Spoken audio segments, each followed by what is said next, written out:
It was August 27th, 1859. A man named Edwin Drake drills a hole 69 feet into the Pennsylvania dirt. Oil bubbles up, 25 barrels a day. That moment, that single drill penetrating rock, changed human civilization more than any invention since fire. Because what Drake found wasn't just oil, it was power. It was wealth beyond imagination. It was the fuel that would power armies, build empires, topple governments, and make men richer than kings. Today, oil is everything. Your car, your computer, your clothes, your phone, the plastic in your house, the asphalt on your roads, the medicine you take, the fertilizer that grows your food. Without oil, modern civilization collapses in days. But here's the insane part. 165 years ago, oil was worthless. People thought it was a nuisance, a sticky black substance that contaminated water wells and made land unusable. Then, in less than 2 centuries, it became the most valuable commodity on Earth. Wars were fought for it. Economies rose and fell on its price. Entire nations were built or destroyed because of what lay beneath their soil. This is the story of oil, from worthless gunk to black gold, from kerosene lamps to global domination, from Rockefeller to OPEC to fracking. The story of how one substance changed everything. Let me take you back to the early 1800s. At night, people read by candlelight or whale oil lamps. Whale oil was expensive. Candles were smoky and dim. Lighting was a luxury most couldn't afford. But there was this stuff, this black, sticky liquid that seeped out of the ground in certain places. Native Americans had used it for centuries as medicine and waterproofing. Some settlers collected it and sold it as Seneca oil, a miracle cure for everything from rheumatism to baldness. It was, of course, snake oil, literally. But a few curious chemists noticed something. When you distilled this crude oil, you could extract a clear liquid that burned much better than whale oil. They called it kerosene. In the 1850s, a Canadian named Abraham Gesner perfected the process. Suddenly, there was a product that could light homes cheaply and cleanly. But there was a problem. They needed more oil. Way more than seeps could provide. Enter Edwin Drake. Not a geologist, not an engineer. A former railroad conductor who'd been hired by investors to try something crazy. Drill for oil the same way you'd drill for water. Everyone thought he was insane. Why would you drill for something that seeps out of the ground naturally? People literally called it Drake's folly. But on August 27th, 1859, at Titusville, Pennsylvania, Drake struck oil at 69 feet, 25 barrels per day. It doesn't sound like much, but it was enough. Word spread like wildfire. Within months, thousands of people descended on western Pennsylvania. The first oil boom had begun. Fortunes were made overnight. Towns sprang up. Derricks covered the landscape like a metal forest. The Pennsylvania oil rush was as wild as any gold rush. Men got rich. Men went broke. Oil gushed from the ground, and nobody knew how to store it. They used barrels, ponds, even dug pits in the earth. Oil sold for $10 a barrel one day, 10 cents the next. It was chaos. It was opportunity. It was the birth of an industry that would change the world. In Cleveland, a young bookkeeper named John D. Rockefeller watched this chaos with calculating eyes. Rockefeller saw something others didn't. The real money wasn't in finding oil. It was in refining and transporting it. In 1870, he founded Standard Oil Company. And then he did something that had never been done before at that scale. He built a monopoly. Rockefeller negotiated secret deals with railroads for lower shipping rates. He bought out competitors. He drove rivals out of business by undercutting their prices. He integrated vertically, owning wells, refineries, pipelines, and distribution networks. By 1879, Standard Oil controlled 90% of America's oil refining capacity. 90%. Rockefeller became the richest man in America, then the richest man in the world. At his peak, his wealth was equivalent to over $400 billion in today's money. He was a monopolist, a robber baron, and undeniably a genius who created the blueprint for how oil companies would operate for the next century. But here's what's crazy. At that time, oil was mostly used for one thing: kerosene for lamps. Then came 1879. Thomas Edison invented the practical incandescent light bulb. Electric lighting was coming. Kerosene lamps would become obsolete. Standard Oil faced an existential threat. The oil industry should have died. Instead, it was saved by two inventions that would reshape civilization: the automobile and the airplane. In the 1880s and 1890s, gasoline was a waste product of refining kerosene. Refineries often just dumped it or burned it off. Then came the internal combustion engine. Carl Benz built the first practical automobile in 1885. Henry Ford mass-produced the Model T starting in 1908. Suddenly, everyone wanted cars, and cars needed gasoline. The demand exploded. In 1919, gasoline sales surpassed kerosene for the first time. Oil wasn't just for lighting anymore. It was for transportation, for mobility, for freedom, and it was about to become a weapon of war.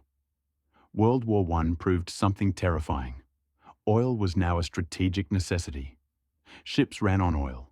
Trucks ran on oil. Tanks ran on oil. Airplanes ran on oil. Britain's Foreign Secretary said, "The Allies floated to victory on a wave of oil." Germany and the Central Powers, cut off from oil supplies, struggled. The war made clear: control oil, control the world. After WWI, the search for oil went global. American and British companies rushed to the Middle East.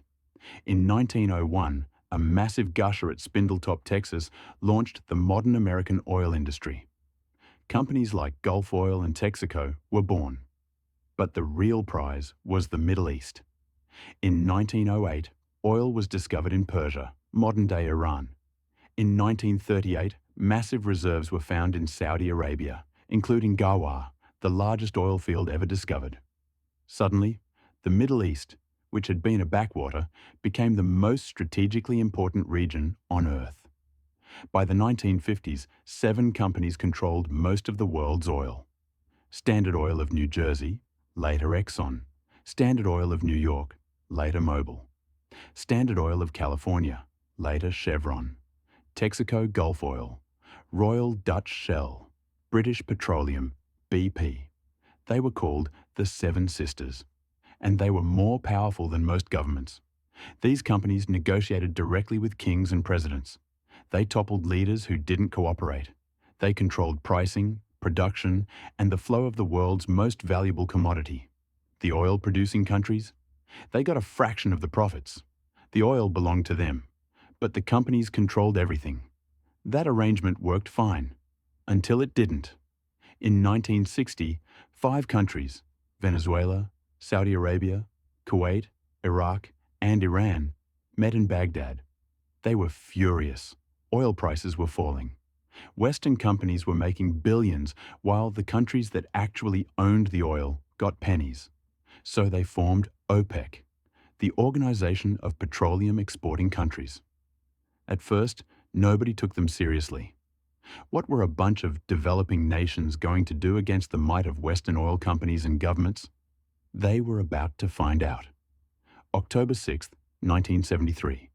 Egypt and Syria launch a surprise attack on Israel. The Yom Kippur War begins. The United States immediately sides with Israel, sends weapons, sends support. And on October 17, 1973, the Arab members of OPEC make an announcement. They're cutting oil production by 5% per month, and they're imposing a total embargo on the United States and any country that supports Israel. The Western world panics.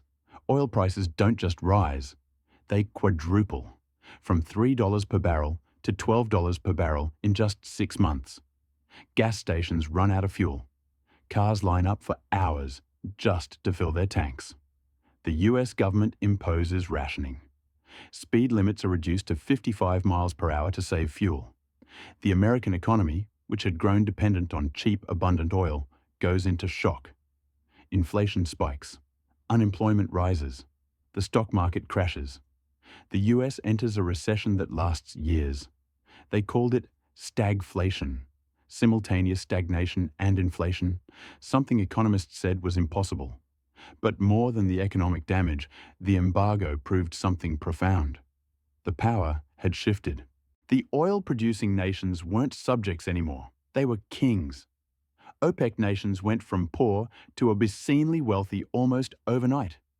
Saudi Arabia, Kuwait, UAE, they built gleaming cities, massive infrastructure, sovereign wealth funds worth hundreds of billions. The West, meanwhile, faced an existential question. What happens when your entire civilization runs on a resource controlled by people who might not like you? As if 1973 wasn't bad enough, in 1979 it happened again. The Iranian Revolution toppled the Shah. Iran's oil production collapsed. Panic buying drove prices from $15 per barrel to $40. Another oil shock, another recession, more gas lines, more economic pain. President Jimmy Carter delivered a speech that became infamous. He talked about America's crisis of confidence and called the energy crisis the moral equivalent of war. He was right. Oil had become a weapon, and the West was vulnerable. The oil shocks of the 1970s changed everything.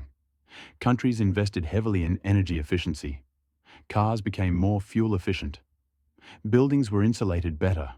Alternative energy research exploded. The US government created the Strategic Petroleum Reserve, underground caverns storing hundreds of millions of barrels of oil for emergencies. Oil companies rushed to find oil outside the Middle East, the North Sea, Alaska's Prudhoe Bay, Mexico, Venezuela, and most importantly, technology improved dramatically.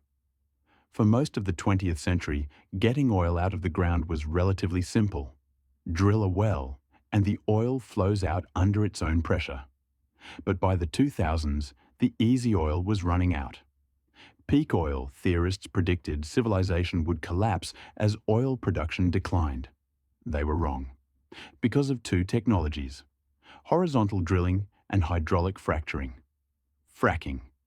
Fracking unlocked vast reserves of oil and gas trapped in shale rock, reserves that had been economically impossible to extract before. The Bakken Formation in North Dakota, the Permian Basin in Texas, the Marcellus Shale in Pennsylvania. The US went from importing 60% of its oil in 2005 to becoming the world's largest oil producer by 2018. America achieved something that once seemed impossible: energy independence. OPEC's power diminished.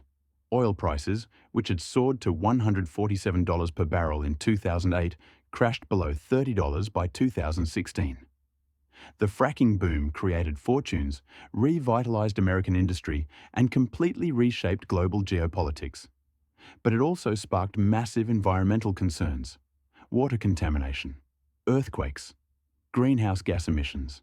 The debate rages on. Here's the uncomfortable truth: oil built modern civilization. But it might also be destroying it. Burning fossil fuels releases CO2. CO2 traps heat. The planet warms, glaciers melt, sea levels rise, weather patterns shift. The scientific consensus is clear. Continued reliance on oil threatens catastrophic climate change. And yet, we use more oil today than ever before. Over 100 million barrels per day globally, every day. That's 42 billion gallons of oil consumed daily. The world's entire economy, transportation, agriculture, manufacturing, plastics, chemicals, is built on oil. Transitioning away from it? That's like trying to rebuild a plane while it's flying. Electric vehicles are growing. Renewable energy is expanding. But oil still dominates. And it will for decades. Today, oil is worth about $75 to $85 per barrel. The global oil market is worth trillions of dollars annually. The biggest oil companies, ExxonMobil, Shell, BP, Chevron, Saudi Aramco are among the largest corporations on Earth. Saudi Aramco alone is worth over $2 trillion. OPEC still exists, but its power is diluted. Non-OPEC producers like the US, Canada, and Brazil are major players. And yet, oil remains the world's most critical commodity. When oil prices spike, economies suffer. When they crash, oil-producing nations face crisis. Wars are still fought over oil.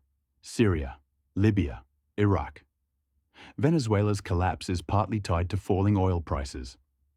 Russia's economy depends on oil exports. The entire modern world, for better or worse, runs on oil. So what's the story of oil? It's the story of human ambition and ingenuity, of incredible wealth and terrible wars, of progress and destruction.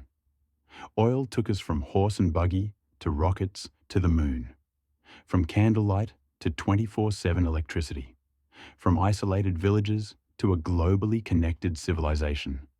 It made Rockefeller the richest man alive. It made Saudi Arabia a superpower. It powered 2 world wars. It fueled the American dream.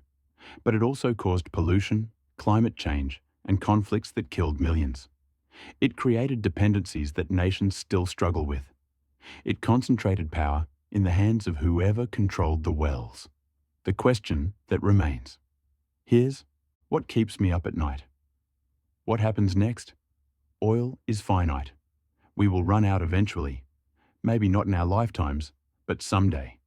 And the climate crisis demands we stop burning it long before we run out. So we face a transition. The biggest energy transition in human history.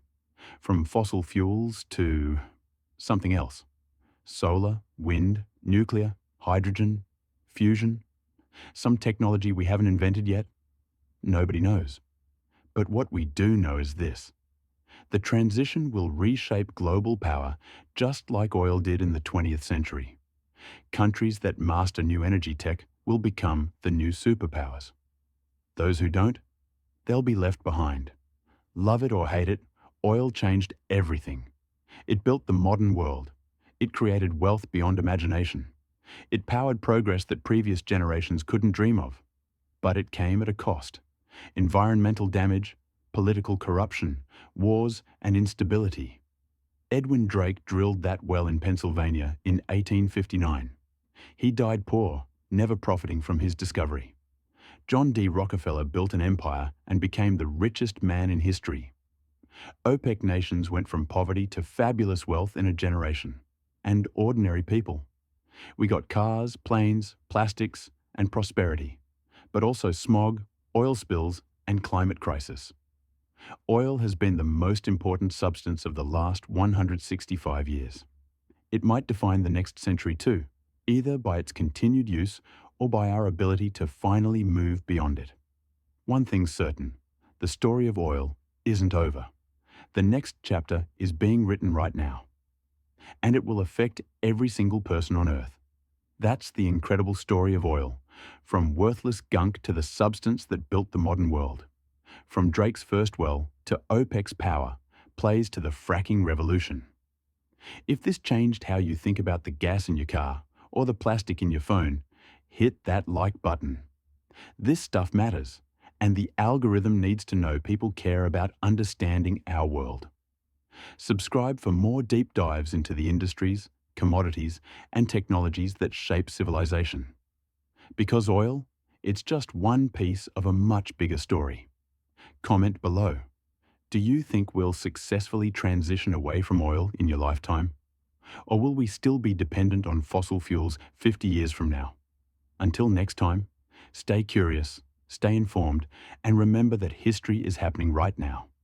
See you in the next one.